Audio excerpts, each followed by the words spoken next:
Halo, saya Safinka Kisha Salim, kelas 11 MIA 3, absen 28. Saya Taisha Vanessa Pianilo, dari kelas 11 MIA 3, absen 32. Hari ini kami akan menjelaskan tentang matriks. Matriks adalah susunan bilangan yang terdiri dari baris dan kolom. Di matriks ada baris dan kolom seperti pada gambar di samping. Ada baris pertama, baris kedua, dan baris ketiga, serta kolom pertama, kolom kedua, dan kolom ketiga. Sekarang kita ke jenis-jenis matriks. Jenis-jenis matriks itu ada 8. Matriks yang pertama adalah matriks baris, di mana terdiri dari satu baris dan beberapa kolom seperti pada contoh berikut. Lalu yang kedua ada matriks kolom, di mana terdiri dari satu kolom dan beberapa baris seperti pada contoh di samping.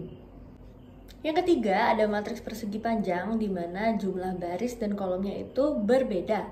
Bisa contohnya matriks 2x3 ataupun matriks 3x5. Yang keempat ada matriks persegi, di mana jumlah kolom dan jumlah barisnya sama.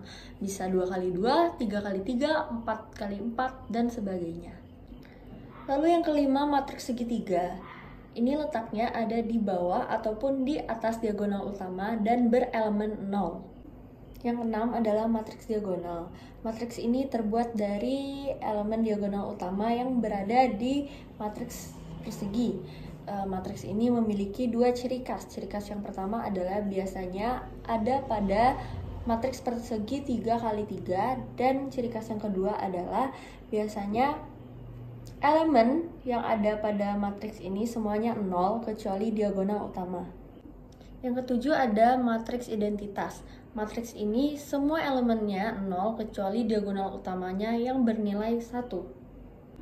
Dan yang terakhir adalah matriks 0, di mana semua elemennya bernilai 0.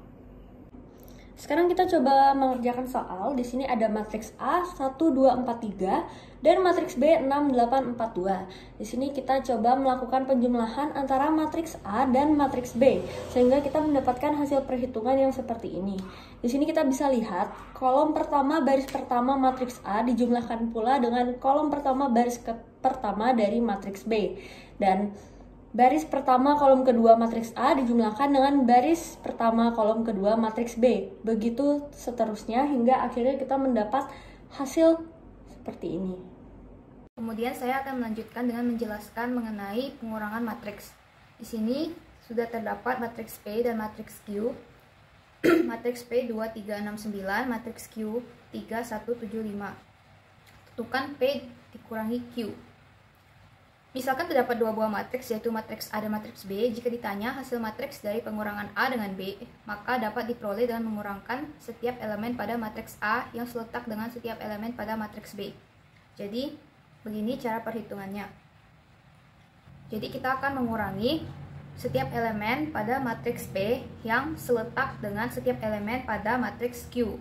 Kita bisa lihat 2 dikurangi 3, 3 dikurangi 1, 6 dikurangi 7, dan 9 dikurangi 5. Kemudian kita dapat hasilnya matriks yang berodo 2x2 juga, yaitu min 1, 2, min 1, 4. Jadi syarat dalam pengurangan dengan penjumlahan matriks itu adalah 2 atau lebih matriks hanya dapat dikurangkan atau dijumlahkan apabila memiliki ordo yang sama. Jadi misalnya ada matriks A dan matriks B, mereka memiliki ordo yang berbeda. Misalnya matriks A itu 2x2 dan matriks B itu 3x3, maka kedua matriks tersebut tidak dapat ditambahkan atau dikurangkan. Kemudian akan saya lanjutkan dengan perkalian matriks dengan skalar. Jika kita mempunyai skalar K dan matriks A, maka perkalian antara matriks A dengan skalar K dapat ditulis dengan K dikali A, yang diperoleh dengan mengkalikan setiap elemen matriks A dengan skalar K. Jadi akan kita peroleh hasil yaitu KA, KB, KC, dan KD.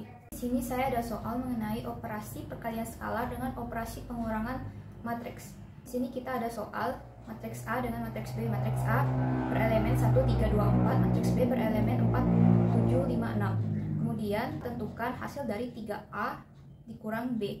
Kemudian kita cari dulu hasil dari matriks A dikalikan dengan skalar 3. Kemudian kita dapatkan hasil, kemudian hasil itu kita kurangkan dengan matriks B. Kemudian hasil akhirnya adalah min 1, 2, 1, 6. Kemudian akan saya lanjutkan dengan perkalian metode cross atau silang. Misalnya di sini ada matriks A dengan matriks B. Perkalian cross ini dilakukan dengan mengalihkan baris pertama matriks A dengan kolom pertama matriks B, kemudian dijumlahkan, lalu baris pertama matriks A dikalikan dengan kolom kedua matriks B dan dijumlahkan pula, dan seterusnya. Seperti ini contohnya.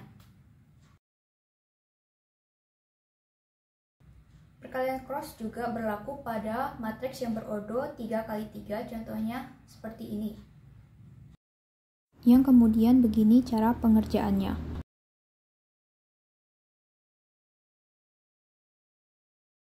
Kemudian berikut adalah contoh soal perkalian matriks A 2x2 dengan elemen 6, 3, 4, 8 dengan matriks B 2x1 dengan elemen 1 dan 2. Kita dapat mengaplikasikan perkalian cross pada kedua matriks ini dan hasilnya adalah matriks 2x1 yaitu 12 dan 20.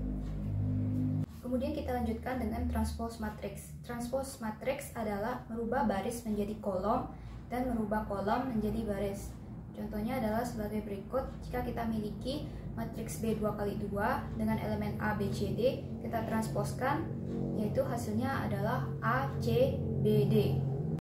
Kemudian pada contoh matriks 3x3, contohnya pada matriks C seperti di samping ini, yang berelemen A, B, C, D, E, F, dan G, H, I, jika kita transposkan hasilnya akan menjadi seperti ini.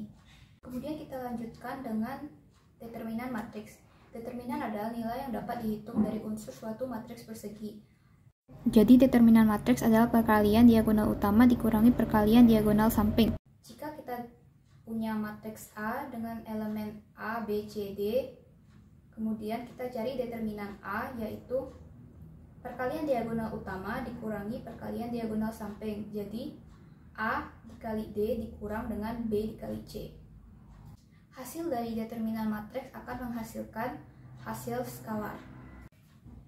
Kemudian pada determinan matriks pada matriks 3x3 nanti akan menghasilkan matriks bayangan. Matriks bayangan yaitu matriks dari kolom pertama dan kolom kedua pada matriks tersebut yang kita letakkan di sebelah kanan matriks. Contohnya ada di sini. Kemudian berikut adalah hasil pengerjaannya.